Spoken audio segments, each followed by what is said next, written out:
Assalamualaikum dan salam sejahtera. Saya Nur Syakila binti Ahmad Rahman dengan nombor pelajar TJ 21078.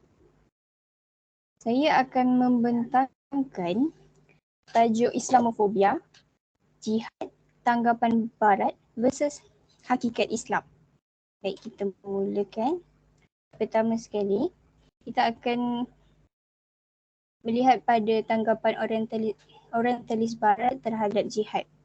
Menurut orientalis barat, doktrin jihad dipinjam dari perkataan razia yang membawa maksud penangkapan beramai-ramai atau pengerebekan, yang mana tindakan ini telah dilakukan oleh kaum Arab pada sebelum kedatangan Islam yang kemudiannya diubah sesuai ajaran Al-Quran, yakni berjuang atas dasar agama tanpa mempedulikan orang lain.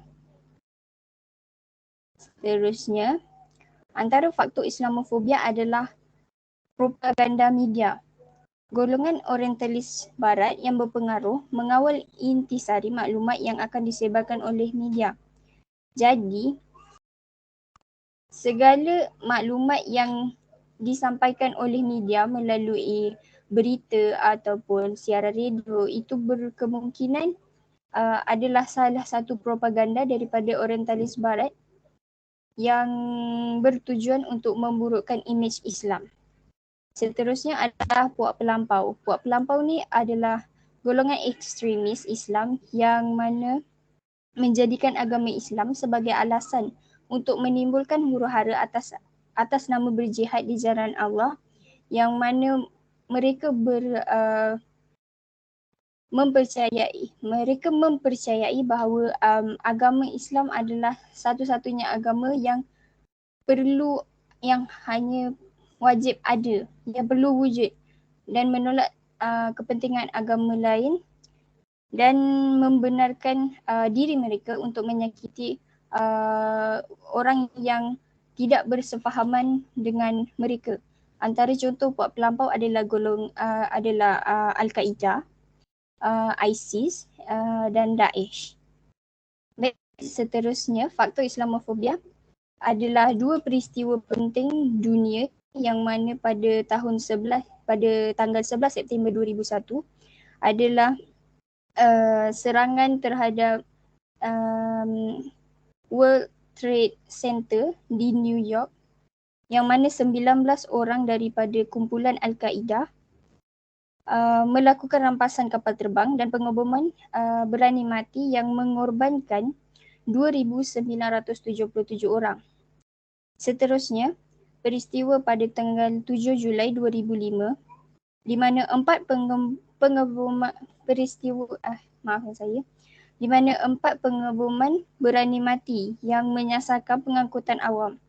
Pengeboman dilaksanakan pada waktu puncak yang mengorbankan 56 orang termasuk pelakunya. Seterusnya, antara kesan Islamofobia adalah pertama, berlaku keganasan terhadap umat Islam di mana berlakunya serangan ke atas masjid oleh golongan anti-Islam seperti kejadian di New Zealand di mana serangan oleh seorang lelaki yang bertindak menembak semua jemaah masjid yang pada ketika itu menunaikan solat Jumaat.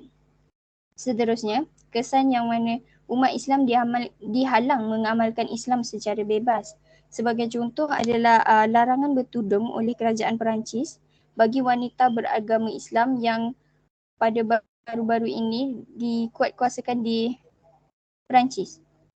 Seterusnya, diskriminasi ekonomi dan sosial terhadap umat Islam di Barat.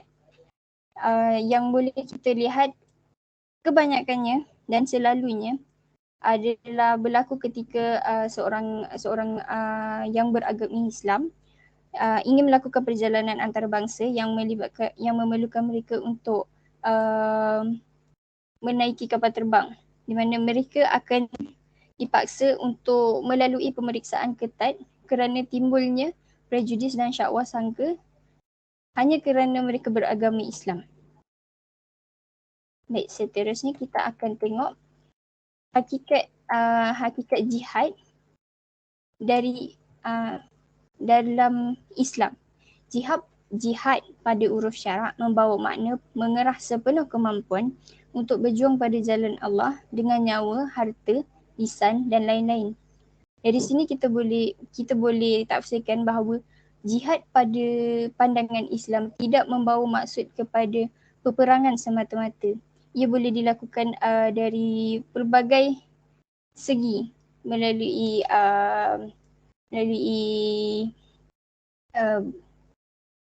lisan, misalnya melalui penyebaran maklumat ataupun tingkah laku itu sendiri boleh dikategorikan sebagai jihad dalam Islam. Baik, seterusnya cara-cara untuk kita mengatasi Islamofobia adalah ada tiga yang pada saya adalah tindakan yang agak boleh diterima oleh semua. Yang pertama adalah menggunakan social media sebagai medium penyebaran maklumat sahih tentang makna sebenar jihad dan asas sebenar Islam. Media sosial adalah satu platform yang mana semua orang menggunakannya dan kita berterima kasih kepada media sosial yang mana Islam sekarang tidak dipandang sebegitu teruk seperti satu ketika dulu yang mana kita asal bila sebut kita Islam, kita dikaitkan dengan ekstremis, dikaitkan dengan keganasan kerana banyaknya maklumat-maklumat positif yang disebarkan tentang Islam melalui media sosial. Seterusnya, kita sebagai orang Islam perlu menunjukkan akhlak mulia sesuai ajaran Islam yang menitik beratkan adab dan sopan sesama manusia. Seterusnya, dan yang terakhir, cara mengatasi Islamofobia adalah kita perlu tegas dalam menegakkan hakikat Islam dari terus ditindas. Bila kita beradab tidak bermakna kita perlu jadi lemah. Kita boleh beradab asalkan sesuai keadaan. Sekiranya kita berada dalam situasi di mana kita dalam bahaya, kita tak bolehlah terus berada dalam keadaan sopan, betul tak? Jadi kita kena tegas. Kita lemah lembut tapi pada masa yang sama kita bersikap tegas untuk melindungi maruah diri kita dan juga melindungi maruah agama Islam. Jadi itu saja daripada saya. Kalau ada soalan, silakan boleh tanya.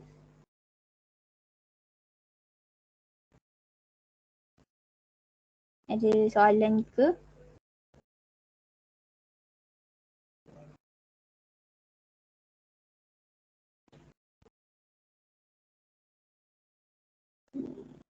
Okey. Tak ada soalan. Okey, kalau macam tu terima kasih untuk silakan Nur Akira. Apa maksud pengerebekan apa? Pengerebekan.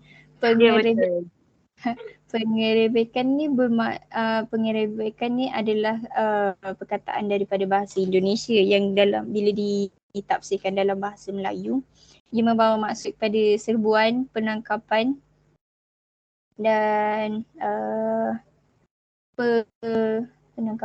serbuan dan penangkapan. Jadi yang ditafsirkan oleh orientalis barat sebagai pengerebekan tu bermaksud kita orang Islam kalau kita berjihad kita akan serbu sahaja. Kita tidak berfikir secara berperi kemanusiaan. Itu maksud pengerebekan. Jadi ada lagi soalan? Ada? Okey. Terima kasih atas terima kasih atas perhatian dan masa anda. Sekian, terima kasih. Sama-sama.